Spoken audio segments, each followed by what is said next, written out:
प्रिय विद्यार्थियों, मैं पवन कुमार संस्कृत क्लासेज बहरोड में आप सबका स्वागत करता हूं। इस वीडियो में हम संस्कृत साहित्य कक्षा 12 की पाठ्यपुस्तक विजित्री के द्वादश पाठ यानी 12वें पाठ मातृवंदना गीति का अध्ययन करेंगे। तो आइए अध्ययन प्रारंभ करते हैं। पाठ का नाम है मातृवंदना गीति ही। मातृ का अर्थ होता है माता, यहाँ मातृपद का अर्थ है भारत माता, तो इसका अर्थ हुआ भारत माता की वंदना का गीत। मरुभूमि इयम् आधुनिक संस्कृत साहित्य से रचना स्थली अस्ति।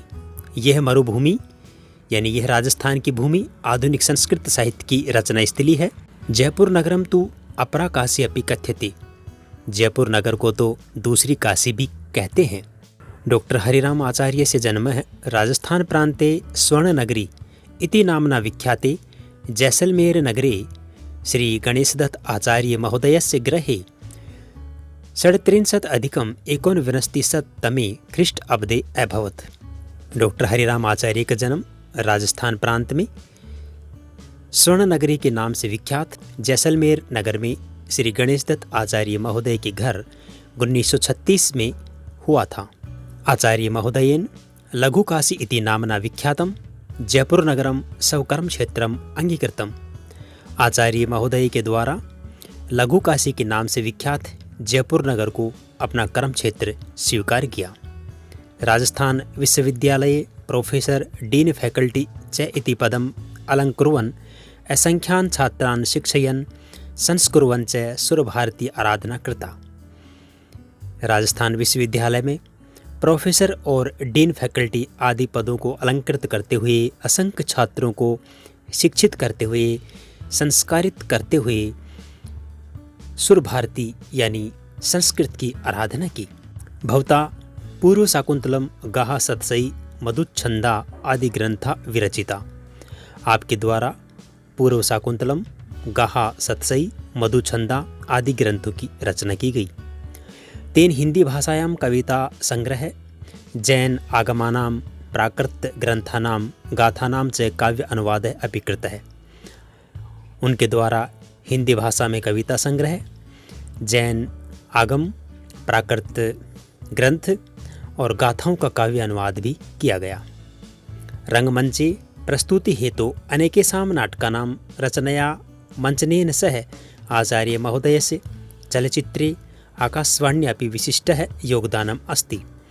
रंगमंच पर प्रस्तुति के लिए अनेक नाटकों की रचना के द्वारा मंचन के साथ ही आचार्य महोदय का चलचित्र और आकाशवाणी में भी विशिष्ट योगदान है। भवता राजस्थान प्रांतस्य संस्कृत अकादमी इति संस्थायाः अध्यक्ष पदम अपि अलंकृतम। आपके द्वारा संस्कृत अकादमी नामक संस्था को भी अध्यक्ष पद से अलंकृत किया गया। अनेन राजस्थान साहित्य अकादमी नामना संस्थायाः सर्वोच्च मेरा पुरस्कार। इन्होंने राजस्थान साहित्य अकादमी नामक संस्था का सर्वोच्च मेरा पुरस्कार 1972 ईस्वी में, राजस्थान संस्कृत अकादमी संस्थायाः सर्वोच्च नाट्य पुरस्कार है।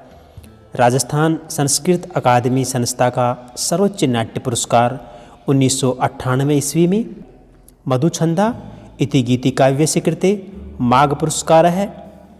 मधुच्छंदा नामक गीति काव्य के लिए माघ पुरस्कार 2001 ईस्वी में भी प्राप्त किया।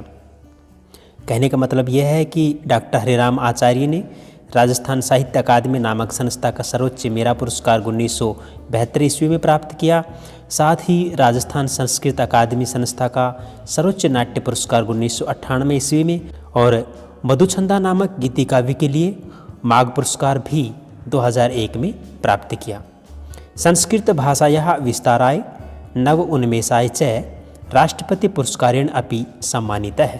डॉक्टर हरिराम आचार्य संस्कृत भाषा के विस्तार के लिए और संस्कृत में नवीन प्रयोगों के लिए राष्ट्रपति पुरस्कार से भी सम्मानित हुए। संस्कृत साहित्य गीति काव्य परंपरायां वैदिक कालादेव सरसानां गीति काव्यानां रचना अजस्र अस्ति। संस्कृत साहित्य गीति काव्य परंपरा में वैदिक काल से ही सरस गीति काव्यों की रचना निरंतर रही है। इमामेव परंपरां निर्वहन डॉक्टर आचार्य है। हृद्यम भव्यम सुश्राव्यम च गीति काव्यम मधुच्छंदा इति रचितवान्। इसी परंपरा का निर्वाह करते हुए डॉक्टर आचार्य ने हृदयस्पर्शी, भव्य और सुश्रव्य गीति काव्य मधुछंदा की रचना की। यानी कि गीति काव्य की परंपरा का जो निरंतर प्रवाह है उसको बनाए रखते हुए डॉक्टर हरिराम आचार्य ने हृदयस्पर्शी, भव्य और सुश्रव्य यानी कि सुनने में मधुर गीति काव्य मधुछंदा की रचना की। अस्मिन् काव्ये नवीनेषु गेयछन्दसु रचिताः गीतिकाः सरसः सुमधुरः आह्लादकाश्च सन्ति। इस काव्य में नवीन छंदों में रचे गए गीत सरस, मधुर और आनंददायक हैं। अनेन युगबोध परकानां भाव प्रवणानां प्रयोगधर्मी विषयाणां गीतिकानां न केवलं रचना कृता अपितु काव्यमंचेषु तासां पाठमपि कृतम्। इन्होंने युगबोधक, भाव प्रवण, प्रयोगधर्मी विषयों के गीतों की न केवल रचना की अपितु काव्य मंचों पर उनका पाठ भी किया। प्रस्तुतः पाठः मधुछंदायां राष्ट्रीय विषयांतर्गते रचिताभ्य गीतिकाभ्य संकलितः।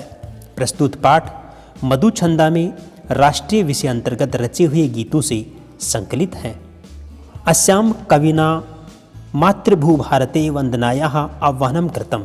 इसमें कवि ने मातृभूमि भारती की वंदना का आह्वान किया है। मातृभूमेः स्वरूप आख्यानेन सह सुधीजनैः आचरणयः राष्ट्रीयतायाः आख्यानं कृतम्। मातृभूमि के स्वरूप के आख्यान के साथ ही विद्वानों के द्वारा आचरण करने योग्य राष्ट्रीयता का आख्यान भी किया है। शुभ आशंसना अपि कृता यत् भारत राष्ट्रम सुराष्ट्रम भवतु। शुभ मंगल कामनाएं भी की जिससे कि भारत श्रेष्ठ भारत बने। सुशासनस्य लोकशासनस्य च स्थापना भवतु। श्रेष्ठ शासन की और लोक शासन की स्थापना हो, ऐसी कामना की है। इस वीडियो में हमने देखा पाठ का परिचयात्मक विवरण। अगले वीडियो में हम पढ़ेंगे मातृ वंदना गीति पाठ का सरल और भावपूर्ण अनुवाद।